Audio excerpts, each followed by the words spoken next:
heels. The only thing that can make you feel like a queen, a boss, and a baby giraffe on ice all at once.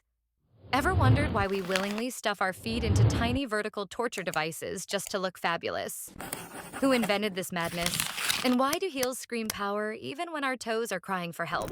Well, buckle up, or should I say strap in, because we're diving into the fierce, fabulous, and foot-cramping history of high heels. Don't forget to click that subscribe button if you love fashion footwear and stories that make you walk a little taller. Let's rewind. And I mean way back, like pre-Instagram, pre-Marie Antoinette, pre-Carrie Bradshaw, back to the 10th century. High heels were originally for men. Yes, the OG heel wearers weren't influencers or red carpet celebs, they were Persian soldiers. Heels helped them anchor their feet into stirrups while riding horses. Think function over fashion. From Persia, heels galloped into Europe in the 17th century, where they became all the rage among the aristocracy. And guess what? Men like King Louis XIII of France, aka the Sun King, wore red heels to flaunt status. The red heel became so symbolic of royalty that it was legally restricted to nobility. Sounds familiar? Yes, Christian Louboutin took a royal cue when he lacquered his soles red. During the reign of King Louis XIV, fashion in France wasn't just about looking good, it was a full-blown performance of power.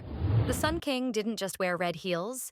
He strutted around in ornate, custom-designed shoes with red-dyed soles made from expensive cochineal dye, a luxury that signaled untouchable elite status. These heels were as political as they were stylish, a literal elevation of social rank.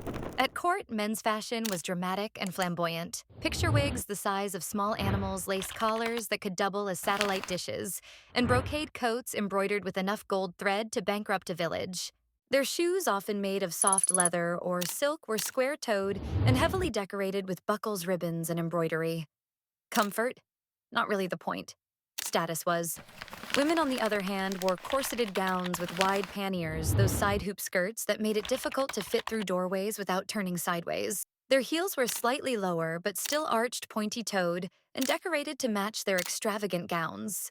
Silk, velvet, and satin were common materials, often dyed in pastels or jewel tones. Again, comfort not a top priority. This was about aesthetics, posture, and poise. Meanwhile, the common folk. They were not clacking around Versailles in red-soled heels. They wore practical wooden clogs, sabots leather boots, or simple flats shoes built for walking, working, and surviving.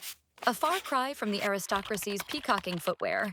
So, when Christian Louboutin decided to paint the bottom of his stilettos in a bold crimson red, he wasn't just making a branding decision, he was reviving a centuries-old tradition of using red soles to say, "I'm not one of you. I'm above." Fashion always repeats itself. Only now the courts have become catwalks.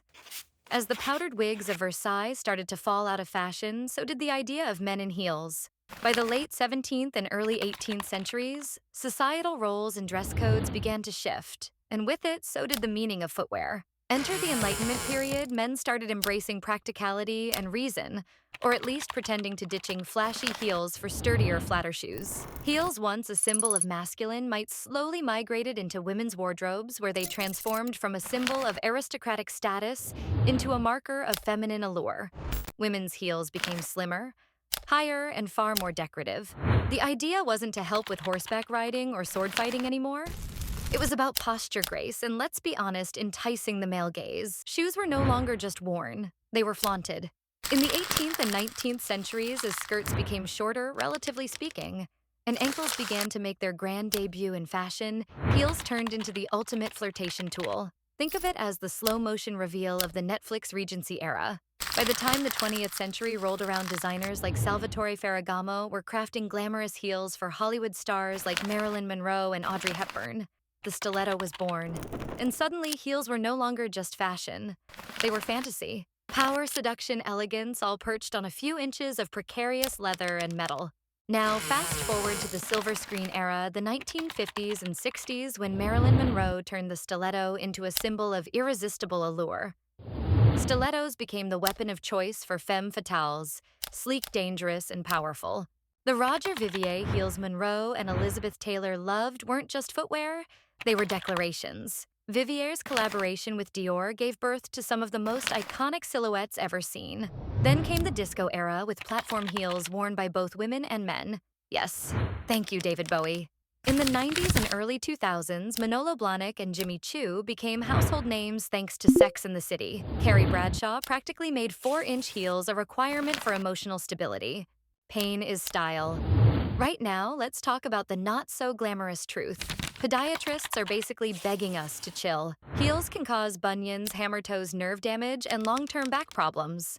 One 3-inch heel increases the pressure on your forefoot by 76%.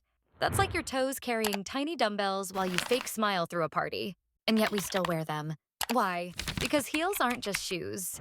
They're a statement, a silhouette, a shortcut to feeling fabulous. They elongate the leg lift, the booty, and boost your posture, if only temporarily. They say, I showed up and I showed up fabulous. Today, heels are in a strange place. Post-pandemic, we embrace sneakers and comfort, but heels, they never really left. Luxury brands keep reinventing them. Think Amina Muaddi's flared martini heel or Versace's sky-high platforms seen on Bella Hadid. Red carpet looks still require the heel-flat shoes, just don't make the same entrance. And here's the kicker. Despite knowing they're bad for our health, the global high heel market continues to boom. Collectors are investing in archival Manolos, rare Louboutins, and museum-worthy McQueens because heels have become cultural artifacts as much as fashion. So will heels ever go out of fashion? Probably not. They may fall in and out of daily wear, but heels will always be fashion's exclamation point. Yes, they're impractical. Yes, they hurt.